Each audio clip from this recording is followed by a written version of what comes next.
Bravo Eric. Et Merci, donc voici le moment encore agréable également de découvrir, pour ceux qui ne connaissent pas exactement la manière dont, avec votre codir, vous dirigez donc Pierre Fabre.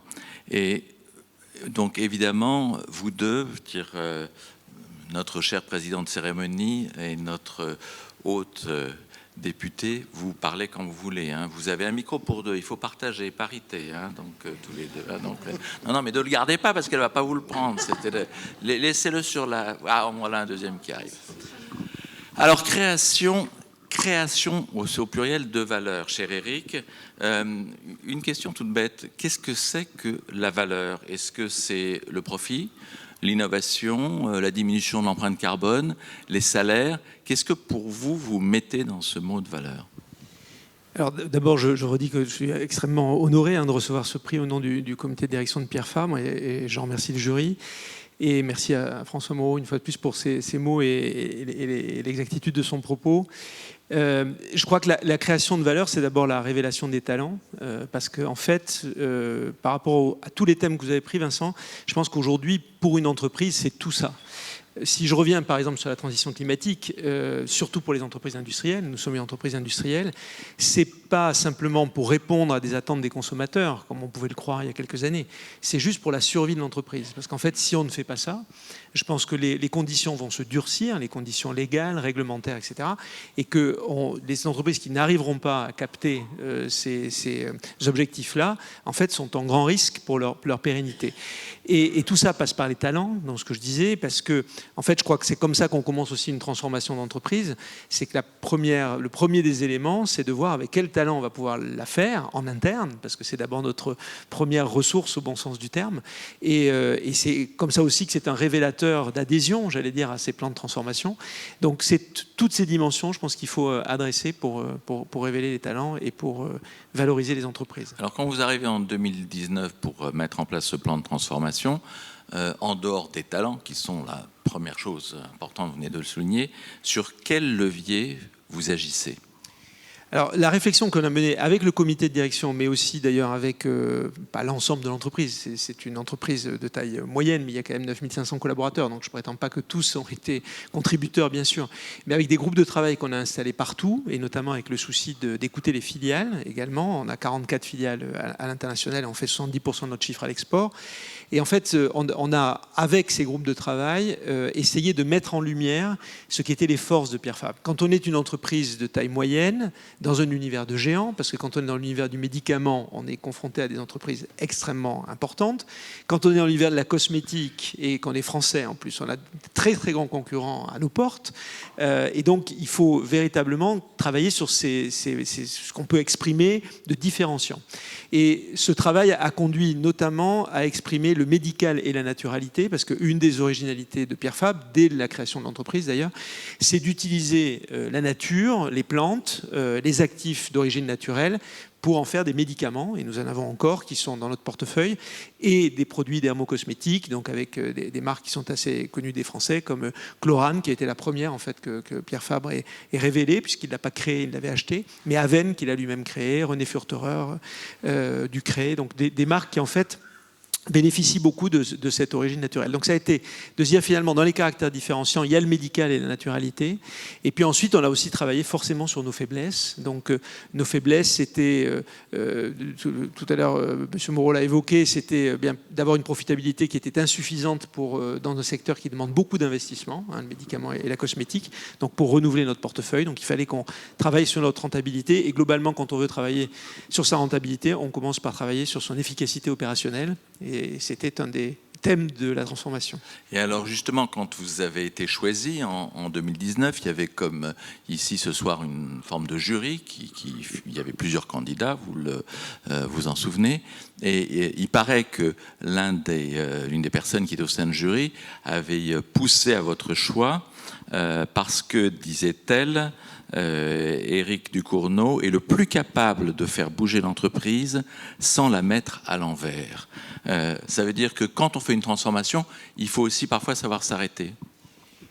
Probablement. En tout cas, je pense qu'une entreprise, c'est d'abord une communauté humaine. Donc, une communauté humaine, c'est fragile.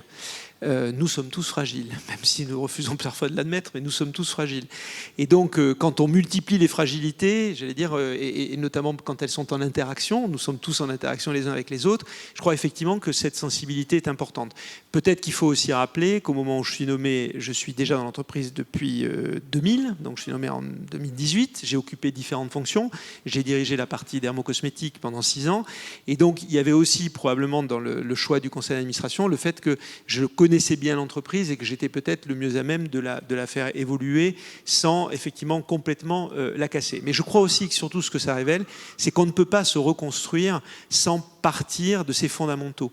Et je pense que c'est probablement d'ailleurs pas une des difficultés, mais une des questions auxquelles sont confrontés tous les comités de direction ou tous les directeurs généraux qui se retrouvent à avoir à transformer des entreprises ou à les faire évoluer, c'est en fait de retrouver les bons fondamentaux. Parce que, et notamment quand on est dans des marques de grande consommation ou quand on est dans l'innovation, ce qui est le cas dans nos 2 secteurs d'activité, eh bien en fait, si on part de rien du tout, je vais prendre un exemple dans le médicament, si aujourd'hui Pierre Fabre voulait se mettre par exemple sur le système nerveux central, qui est un domaine que nous n'avons pas travaillé, eh bien ça serait extrêmement complexe d'acquérir les compétences, d'acquérir les connaissances, d'être capable de reconstruire une filière de valeur. Et donc je pense que repartir de ces fondamentaux, c'est quand même effectivement ce qu'il faut faire dans ces cas-là. Et c'est dans ces cas-là qu'on risque de la mettre à l'envers. J'aime bien cette expression. Marie-Pierre, Philippe, une question ? Moi, j'aurais 2 questions. D'abord, la première, donc vous avez une particularité peut-être par rapport aux autres lauréats de ce soir, c'est que vous êtes situé en province, à Castres, dans cette belle ville de Castres. Est-ce que, justement et précisément, le fait d'être situé en province, donc sur une ville par ailleurs de taille très moyenne, ça vous rend plus vulnérable ou au contraire, c'est un atout différenciant, comme vous l'indiquiez tout à l'heure ? Alors ça rend les recrutements extrêmement complexes. Il faut dire ce qui est, si vous voulez. Je pense que notre chance, c'est en fait d'être à la fois à Castres et à Toulouse, mais également à Paris, et en fait de pouvoir balancer, si vous voulez, entre ces 3 villes et de pouvoir travailler sur une marque employeur originale, puisqu'elle permet en fait, suivant son âge, suivant sa situation familiale, suivant ses aspirations personnelles, d'être situé dans une ville de 40 000 habitants, une ville d'1 million d'habitants ou une ville de quasiment 10 millions d'habitants. Et ça, c'est une force en fait qu'offrent peu d'entreprises dans nos secteurs d'activité. Donc nos usines sont dans des endroits qui quelquefois sont encore moins peuplés que les Castres. Hein. Notre plus petite usine est à Aignan dans le Gers, 300 habitants. Et même l'usine d'Avesnes a moins de 300 habitants, même moins de 200 habitants. Donc si vous voulez, et donc beaucoup des cadres habitent Montpellier par exemple. Donc c'est effectivement assez compliqué. D'ailleurs, au moment de la transition énergétique et du fait que nous regardons aussi notre impact carbone sur les déplacements de nos collaborateurs, c'est une question, si vous voulez. Hein. Donc d'être situé dans des endroits qui ne peuvent être gagnables que par la route et avec des gens qui ne vont pas forcément habiter en proximité. Et si je me permets de rebondir sur votre sujet de prédilection, c'est notamment un sujet en ce qui concerne la féminisation des entreprises, puisque se pose toujours la question de l'emploi du conjoint aujourd'hui, et que la présence dans des villes de taille moyenne rend l'employabilité des conjoints beaucoup plus complexe qu'elle ne l'est forcément dans des villes de plus grande taille. Philippe Delpech.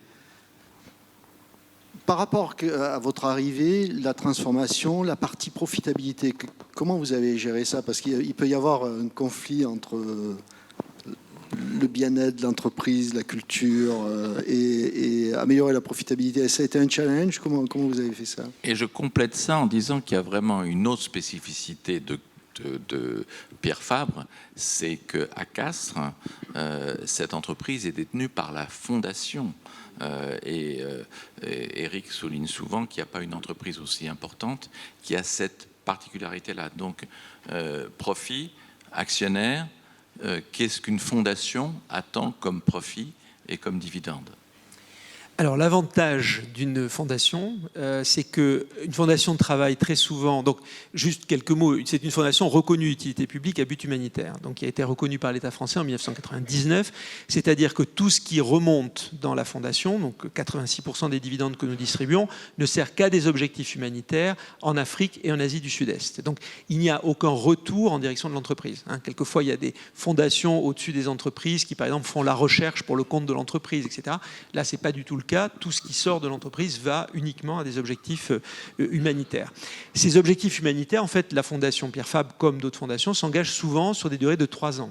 Donc nous connaissons quel est son besoin de financement à un horizon de 3 ans. Donc ce à quoi s'engage le comité de direction, c'est en fait à être capable de lui délivrer, de quoi maintenir ces programmes, qui sont souvent des programmes faits avec les États, sous l'égide aussi du ministère des Affaires étrangères français. Et donc c'est une obligation morale, si vous voulez. Alors on le gère aussi avec eux en bonne intelligence, c'est-à-dire qu'ils maintiennent également une partie de leur capital, de façon à si nous avions un problème. Mais du coup, de ça veut dire que distribution. vous distribuez quoi et quelles exigences, eux, ils ont au-delà des dividendes sur le profit pour effectivement reprendre la question de je crois que l'exigence du profit dans une entreprise détenue par une fondation reconnue d'utilité publique, il faut l'avoir sous 2 exigences. La première, c'est que la fondation est quand même un actionnaire. Donc même si nous ne sommes pas cotés, elle, même si elle a son besoin d'investissement, comme je l'ai dit, à un horizon de 3 ans, c'est un actionnaire exigeant, comme le serait un autre actionnaire. Elle a besoin d'avoir cette visibilité. Bon. La deuxième chose, c'est que détenue par une fondation reconnue d'utilité publique, nous ne faisons pas appel au marché et la fondation ne peut pas nous prêter de l'argent. Par définition. C'est nous qui lui en donnons. Donc ça exige en fait que la profitabilité de l'entreprise soit sa seule source de financement et d'investissement. Ce qui veut dire que pour répondre à votre question, si vous voulez, ce qui était fondamental, c'est d'arriver à convaincre l'intégralité de la communauté, donc les salariés notamment, que en fait c'est ainsi, en triplant notre EBITDA, c'est ainsi qu'en fait nous pourrions véritablement assurer l'avenir de l'entreprise parce que nous aurions les moyens de nos investissements. Est-ce que ça a été simple ? Non, pas plus que dans d'autres entreprises. Mais je pense que le corps social a été embarqué par cet objectif. Il a été embarqué aussi parce que, en fait, c'est assez noble de savoir que ce que vous gagnez va à une fondation reconnue d'utilité publique. Et puis enfin, le deuxième actionnaire après la fondation, ce sont les salariés eux-mêmes qui détiennent 9,5% du capital. Et je peux vous dire, je fais beaucoup de réunions avec des salariés à l'intérieur de l'entreprise. J'en ai fait encore un dans une de nos usines la semaine dernière à Gien. Et en fait, ce qui revient, quand je leur demande pour vous quels sont les succès du plan de transformation, il y en a toujours un dans les 20 pour me citer bien le fait que la valeur de la part est augmentée et que en fait vous ayez versé plus de dividendes aussi aux salariés. Et justement, juste pour avoir une idée, qu'est-ce que vous versez comme dividende en pourcentage des profits? On verse en pourcentage des profits, on doit verser une 15aine de % à peu près. Oui, c'est très très raisonnable par rapport aux standards français des entreprises cotées. Marie-Pierre, vous avez une deuxième question? Une question qui me permet de rebondir sur ce que vous avez indiqué tout à l'heure dans votre axe stratégique et le fait d'allier à la fois la recherche, en tout cas votre production sur le plan médicamenteux et cosmétique. Comment les deux se nourrissent? Est-ce que vous avez des problématiques, vous arrivez à avoir des problématiques communes sur certaines pathologies, par exemple, il s'agit de la dermatologie? Alors, je vais prendre 2 exemples concrets. Donc, nous sommes, surtout dans le domaine médical, nous sommes investis sur ce qu'on appelle les maladies rares, la dermatologie et la cancérologie. Dans la cancérologie, en fait, il y a beaucoup d'effets secondaires qui sont en particulier des effets cutanés ou des effets sur les mucites, donc sur la bouche. Et en fait, nous développons à côté, donc avec nos marques d'oral care comme Elgidium ou Arthrodon, et les marques dont j'ai parlé tout à l'heure de cosmétiques, en fait, des produits qui vont accompagner les patients dans leurs effets secondaires. Donc, c'est pas l'intégralité des portefeuilles produits, mais dans chaque marque, nous avons 3-4 produits sur lesquels nous faisons des études cliniques et qui, par exemple, vont favoriser la repousse des cheveux, vont éviter les sécheresses cutanées, etc. Donc il y a cette complémentarité. Et puis il y en a une deuxième, c'est que, et je vais prendre un exemple concret avec un projet de recherche que nous menons actuellement. On travaille sur une maladie extrêmement rare, qui s'appelle, l'acronyme c'est XLHED. C'est une maladie qui ne touche que les garçons. Il y a 250 naissances qui sont concernées en Europe chaque année, 250 aux États-Unis. Et ces enfants vont naître sans glande sudoripare et donc avec un potentiel de pousse des cheveux ou des dents extrêmement faible. Et en fait, quand on travaille là-dessus, donc sur le médicament qui serait d'ailleurs la première thérapie qui serait prise in utero avant la naissance, donc par injection, nous en sommes à la 3e maman qui est sortie de l'étude clinique là, et dont les enfants sont nés et le plus âgé a maintenant 18 mois et il est en très bonne santé.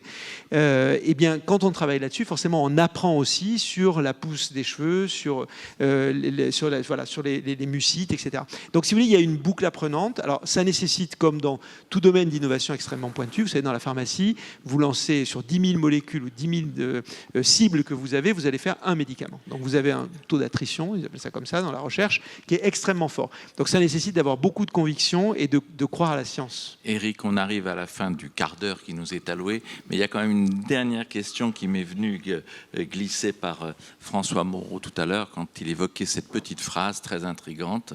À chaque fois que nous prenons soin d'une seule personne, nous rendons le monde meilleur. D'où ça vient, ça ? Alors, ça vient d'une définition de la raison d'être donc, de l'entreprise qui a été faite par des groupes de collaborateurs. Non, mais ne me parlez pas de la raison d'être, ça vient de plus loin. Alors, moi, j'ai été au catéchisme quand j'étais jeune. C'est pas très loin de ce que j'ai pu lire. Donc, oublions la raison d'être une seconde. On aura mille occasions d'en reparler ce soir. Mais voilà. Il n'empêche que c'est intéressant de savoir que ça a été écrit par les collaborateurs eux-mêmes, je pense, parce que ça donne une certaine résonance de profondeur. Je n'ai rien contre les agences de communication, mais ce n'est pas un pur produit d'agence de communication qui soit arrivé comme ça. Et en fait, ce que ça veut dire, c'est une phrase extrêmement humble, qui veut dire que dans nos métiers, si je renvoie à ce que je disais tout à l'heure sur l'attrition dans le domaine du médicament, en fait, quand on fait, nous faisons 2,7 milliards de chiffre d'affaires, donc à peu près 1,2 milliard en médicaments, si vous voulez, on ne peut pas prétendre sauver la planète, on n'adressera jamais toutes les pathologies, on n'adressera jamais toutes les populations du monde. Voilà, ça c'est dit. Et en fait, à chaque fois qu'on arrive à s'intéresser à une seule personne, si vous voulez, et dans toute sa dimension, c'est-à-dire à la fois sur un plan thérapeutique que j'ai évoqué, mais aussi sur la prise en charge des effets secondaires, parce que ça lui permet de prendre son traitement, parce que sinon il y a 30% des gens qui abandonnent leur traitement pour ces raisons-là. Eh bien, en fait, c'est ça notre métier. Et si vous voulez, quand je prends l'exemple de XLHED dont je parlais, vous pouvez dire, mais quel est l'intérêt de développer des médicaments pour 500 patients en Europe et aux États-Unis ? Eh bien, ces 500 patients sont des êtres humains comme nous tous et qui donc effectivement, si je rebondis sur ce que vous avez évoqué, Vincent, effectivement, il y a une résonance philosophique, effectivement, qui renvoie au plus petit d'entre les miens, si je le disais différemment, qui, je pense, est d'inspiration assez forte, effectivement, dans cette entreprise, que nous assumons aussi.